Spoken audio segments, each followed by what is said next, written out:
Hi, in this session, we are going to discuss about input and output parameters. The same thing, we are going to call it as a start parameters and end parameters. Let's see how to implement this parameters concept. So here, what we are going to do is, let's create this process. Now,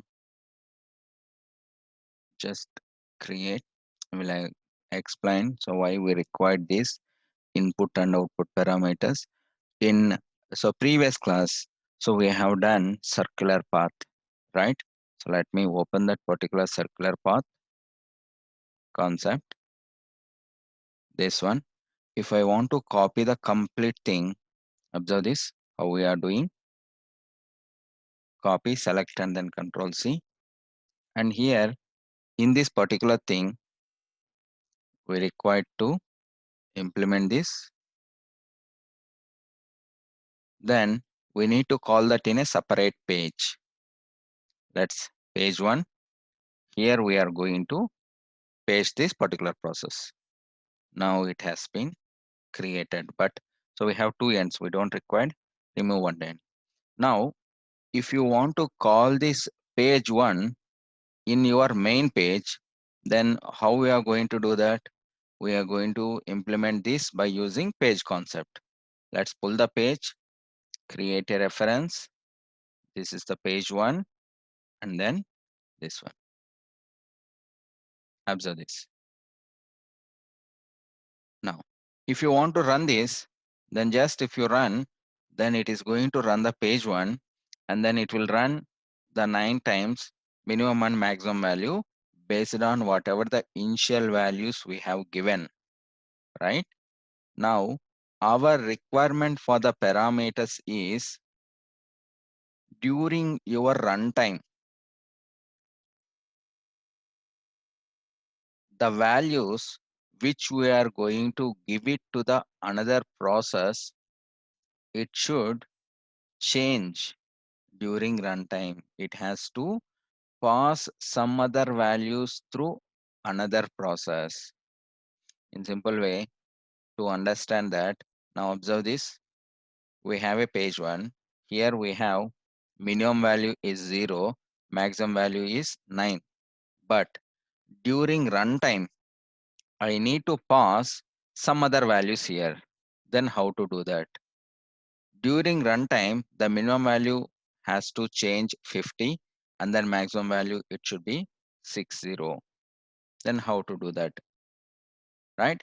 This approach, so we are going to deal with by using parameter concept. The same thing, it's very useful when you are working with Object Studio and Process Studio when we are calling the values. Let's say another example. Previously, we discussed about credit card example. Swiped amount plus unbilled amount, it should be less than or equal to credit limit, right?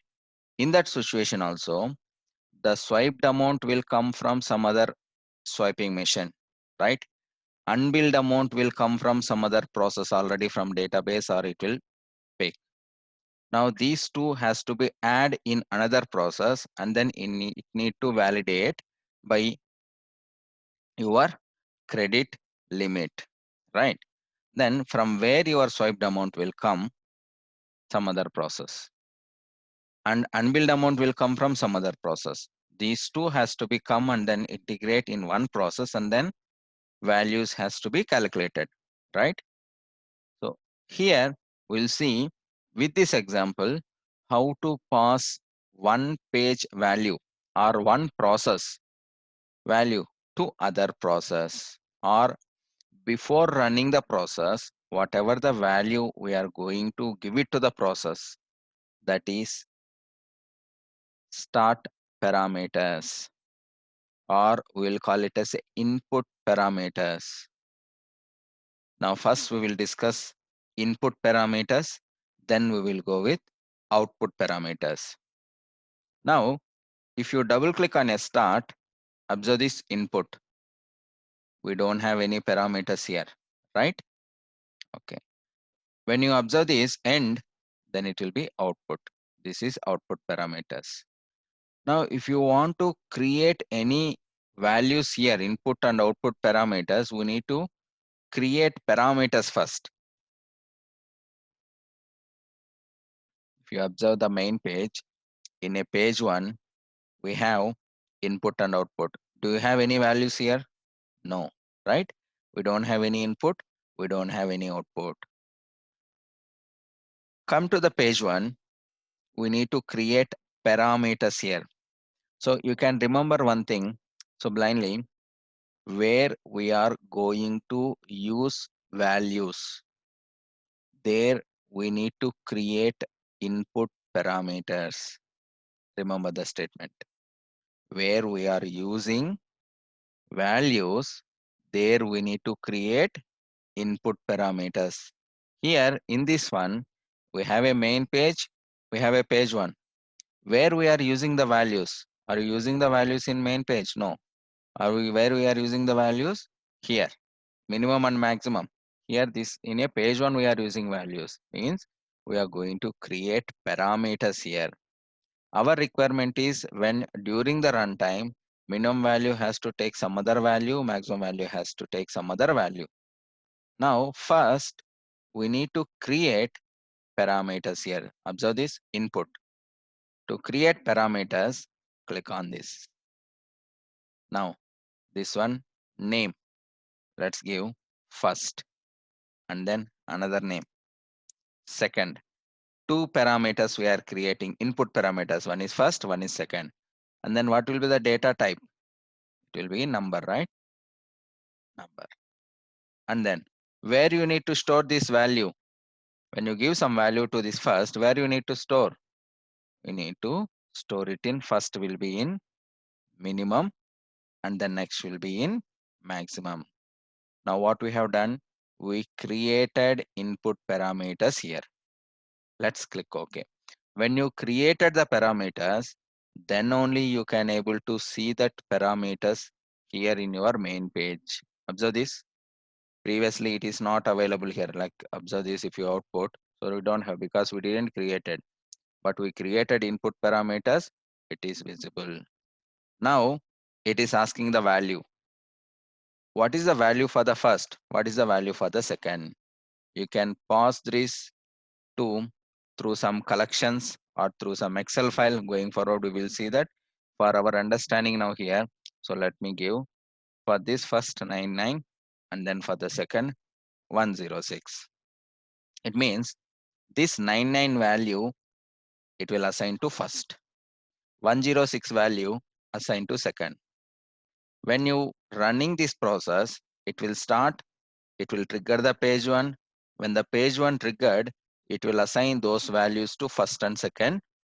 And in a start, observe this what we have mentioned. First value, store it in a minimum. Second value, give it to the maximum. Right? But here one thing, minimum and maximum, already we have given some other values. Right? Now, through the process, we are assigning some other values. Then it is going to take it or not. Always remember, parameters is having highest priority. Parameters will override your initial values. These are the initial values what we have given, right? Through parameter, if you are assigning some other value to minimum, it will change this value during the runtime. Now let's observe this. We are running this one, page 1. See this, 99 and 106 it's assigned. And then based on those values only, this process is running. Clear, right? This is how it is going to implement with input parameters.